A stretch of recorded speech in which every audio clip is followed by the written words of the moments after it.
Welcome, weary internet traveller. Warm yourself by the fire. Please, will you listen to our tale?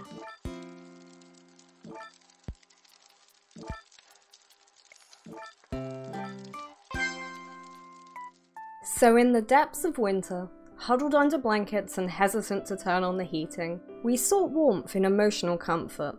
A drink in hand, we looked for something to heat the cockles of our hearts. Novel, but wholesome. Sweet, but not too sour.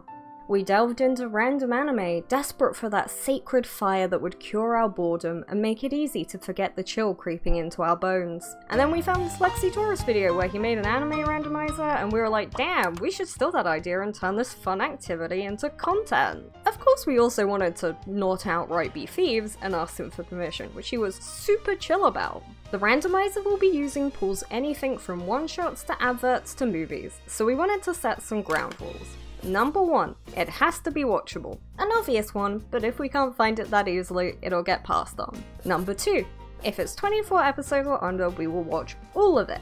But if it's over that, we'll give it a decent first 6 episodes and then decide if we want to continue or not. Number 3, if it's a season 2, an OVA, or a special, then we will just watch season 1. And finally, number 4. It has to be something neither of us have watched. This is about finding new experiences after all. So let's spin that wheel. Sup, sluts? So we're doing stuff live. Whoa. Whoa. Hit random. Alright, okay, are you ready? No. Well, tell me when you're ready. Okay, now. Oh! Onigiri. What's it about? So it's a 13 episode, 3 minutes per episode. Okay, so it's a short one. Ancient Japan is under attack by powerful beings called Kamikui, and it's up to the Oni and his beautiful band of 8 female warriors to stop them. So this sounds amazing. Yeah, we should definitely watch this. It's like, what, 39 minutes of content? Also, look, there he is. The main character is just up here. All the way in the back. Oh, that's how you know it's gonna be good. Perfect. Okay. Get ready. Onigiri was so much better than we ever expected it to be.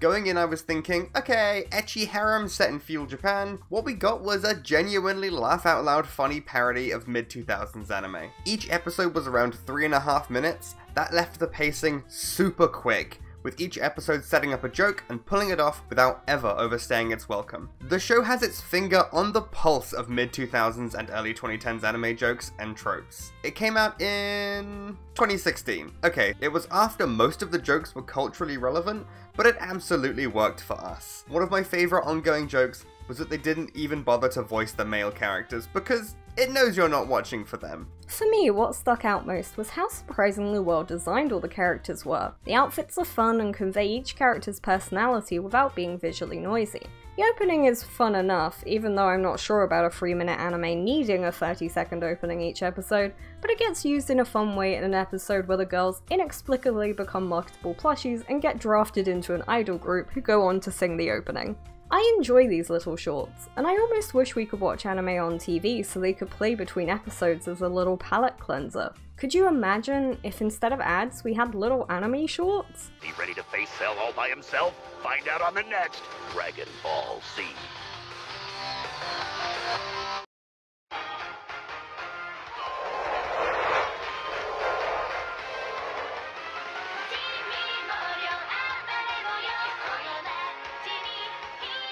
I want to live in that world, goddammit! The whole show is essentially the last-minute skits in an anime, and put me in mind of Mirako-chan, with a similarly playful narrator who's a character in their own right. Oh boy, she definitely saw all that. This is a type of comedy that's baked into my soul from watching George of the Jungle on VHS some 400 times as a child.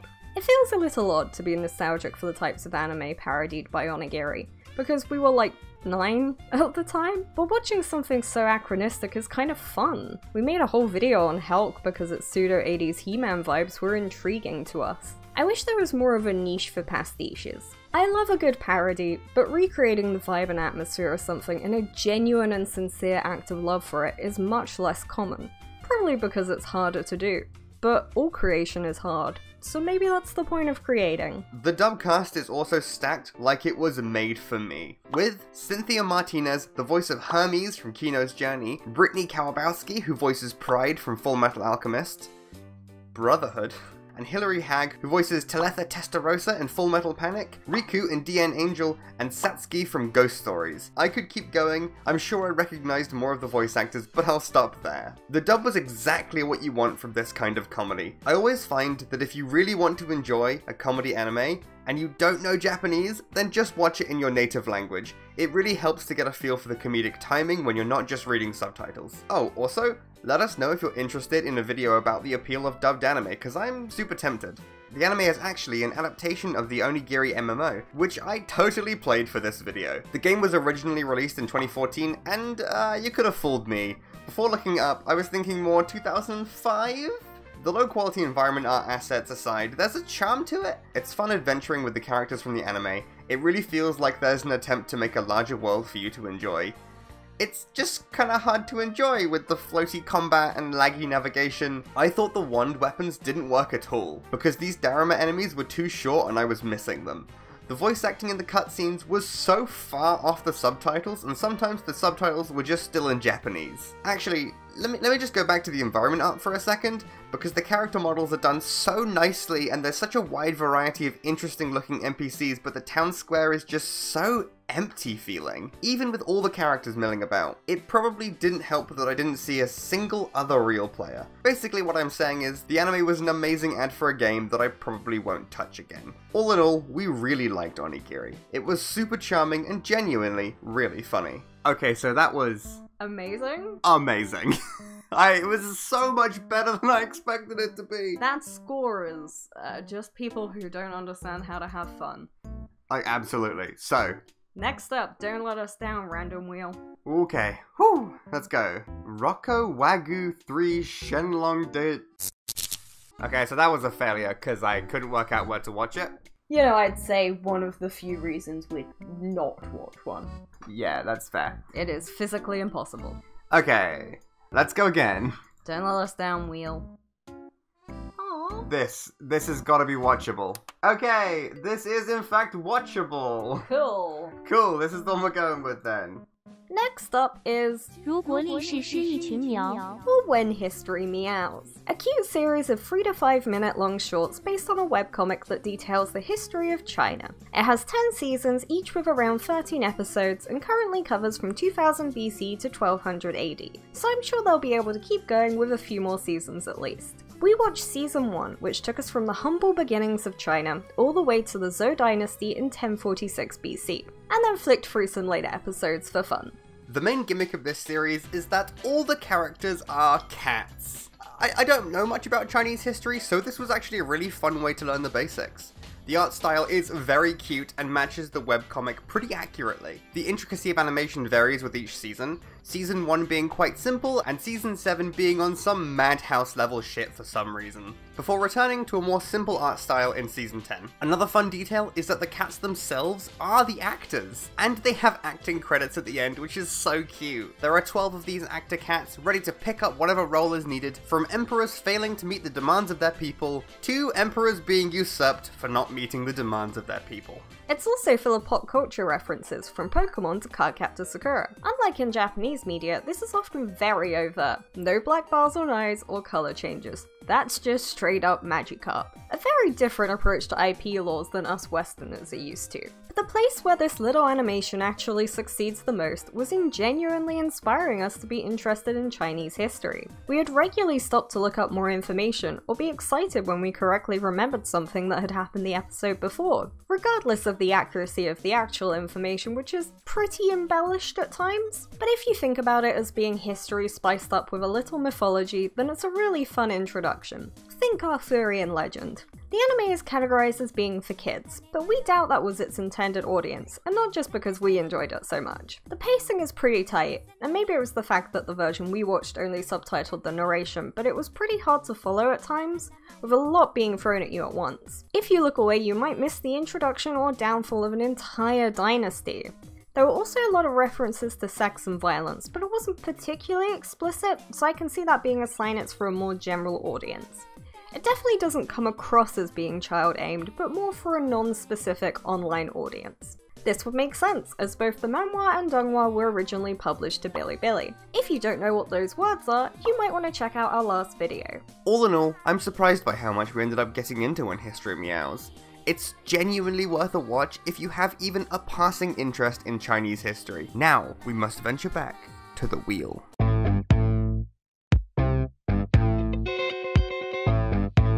Next anime! Oh, this looks like it's gonna end up being short. This is a 1-episode OVA from 1991 that is 25 minutes long. Let's do that. Let's watch that. The chins! Oh god, the chins! I can't look away from the chins! Up next, the Random Wheel Gods have gifted us with Hotaru Kagayaku, a short 1-episode OVA depicting a little girl and her family escaping Manchuria at the start of the Soviet-Japanese War in 1945. This OVA aired in 1991 and was based on a story by Daisaku Ikeda. We'll get back to him. The episode goes from picturesque and cute to a genuinely quite grim depiction of the casualties of war.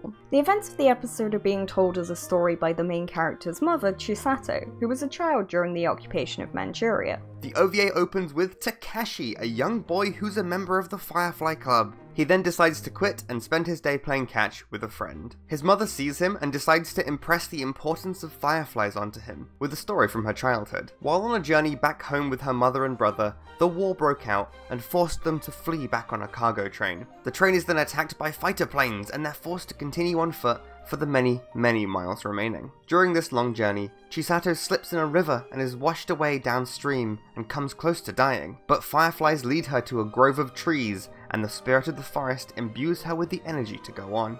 She awakens in a hospital bed with her mother and brother having found her. This inspires Takashi to go back and see the fireflies, with a lot of emphasis placed on the idea of harmony and having a gentle heart. The end. I was a little confused by the sudden introduction of such a magical ending, right up until I looked into who created the story. We're back to Daisaku Ikeda, a man I had never heard of but was apparently an incredibly famous, powerful, and controversial Buddhist philosopher and author, as well as the head of Japan's largest new religious movement. He's credited on over 20 anime as the original creator, and most seem to be based off of children's stories he had written. The anime span from 1983 to 2010, with various production teams behind each one. In a 2009 interview, Ikeda talks about the value of children's stories for teaching justice, so we can guess that this is supposed to be a fable. But what that moral lesson is a little hard to glean. Chisato is saved by the fireflies because their beauty gives her the energy to stay alive long enough to be found again by her parents. This inspires her son to also be interested in the fireflies again. So is it a tale of respecting nature and the harmony we have with the natural world? Or is it about the innocence of youth and how finding beauty can help ease the distress of witnessing the horrors of war? Or maybe something else entirely? The subject matter is fascinating from our non-Japanese perspective, and once again led us to look up a part of history we had little knowledge of. A lot of Ikeda's works are set during historical events, and that decision definitely makes me question if this is a sincere story of the bystanders of the Soviet-Japanese War, or if this is supposed to be an act of historical revisionism, painting the occupying Japanese families as purely sympathetic. In the OVA, we do sympathize with the main characters and dislike the ones attacking them, but we actually never see a single Chinese or Russian person. The enemy is only depicted as the faceless pilots of warplanes that massacre the civilian Japanese people. The OVA takes place in the midst of World War II, and the protagonists are, in no uncertain terms, colonizers. But they're also just civilians, pawns to be used by the governments at war. It's a unique perspective, and the episode as a whole promotes kindness and pacifism, I think? While interesting and fun to look into for us nerds, I find it really hard to recommend Hotaru Kagayaku. I wouldn't say it's boring, but it does feel like it would fit in well with those happy science anime. Shout out to Mother's Basement for his videos on everything going on there. With that, let's move swiftly on. 3, 2, 1! Oh. Okay. Another. Oh, this is a music video. And something substantial in length. Okay. It's a different music video. Just save that. And something substantial in length. Oh my god. That says Angry Birds. I think this is an Angry Birds promotional advert. I think it might be. Rapid fire round. The wheel demands we get nothing longer than 5 minutes. Terori Mix is a remix of Odo by Ado, Paku by Asmi, and the alarm beep from a McDonald's fryer that signals the fries are cooked. It is of course a promotion for McDonald's Japan, but it does go unnecessarily hard for that. Besides the remix itself being pretty good, the visuals are a mix of 3D animated versions of the two characters from the original songs, plus some cute 2D animations. It unironically builds a really compelling future funk style world, and has a really robust art style. In the past few years, McDonald's Japan has been absolutely on it with their animated promotional material, and it seems to be genuinely respectful towards the artists involved, with the YouTube description for Terori Mix listing out all of the animation staff and editors and anyone else involved, including a choreographer. So yeah, it's an advert, but at least it looks and sounds cool.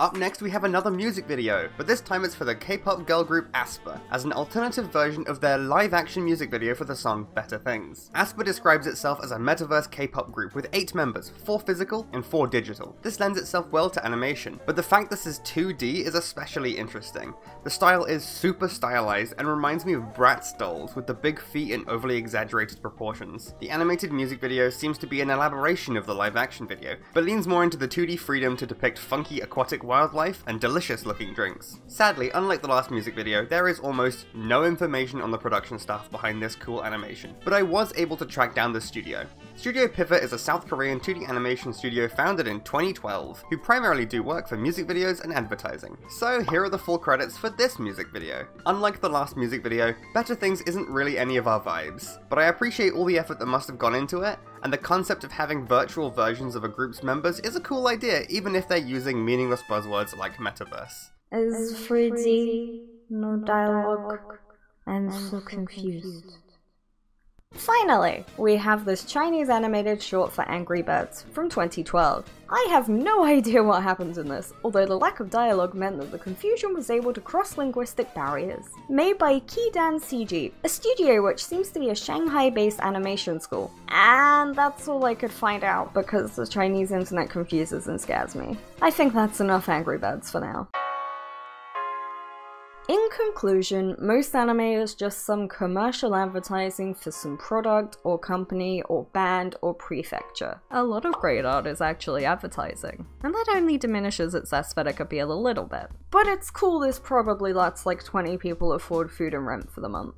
This video was supposed to be an easy quick video for us to make, but due to our natures, each strange little animation had us researching weird and unknown corners of the world. We just have to know more. Who made this and why is always a question in our minds. Unfortunately, even if you take an idea, you still have to do some work. It's just ideally in the process, you do enough to make it your own, which I hope you found that we did. And if you haven't seen the Lexi Taurus video, go watch it. Obviously the title of this video was a joke. We asked for permission and credited the original creator. But over the course of making the video, we did find ourselves reflecting on the nature of ideas and what it means to take and transform an idea. Ultimately, even the most brazen theft requires some kind of effort, and there's a fine line between theft and inspiration. Basically, if you take from enough sources, you end up with a whole new idea, and you probably put in enough work to justify that as your own. But watch out, and always ask for permission where you can. Most artists are really happy to share, they just want to do it consensually. Where do you think the line between theft and inspiration is drawn?